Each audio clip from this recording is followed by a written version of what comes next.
μάγισσα με πολλά μπαλόνια. Από αυτά το κίτρινο δεν το αγαπούσε και με τη βελόνα της όλο το τρυπούσε. Και μια μέρα Κυριακή όλα τα μπαλόνια πήραν την απόφαση για να ζήσουν χρόνια. Το ένα τ' άλλο φυσάγε και βουσκώσαν όλα. Από αυτά το κίτρινο μόνο δεν φουσκώνει.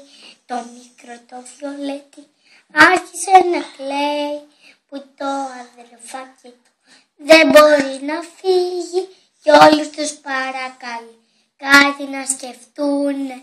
Αρχηγός το κόκκινο και το μπλε μαζί του άρπαξαν το κίτρινο αγκάλια και φεύγουν. Γέμισε ο ουρανός γέλια και χαρές, γέμισε ο ουρανός βαλονοφωνές. Μπράβο Νικόλα.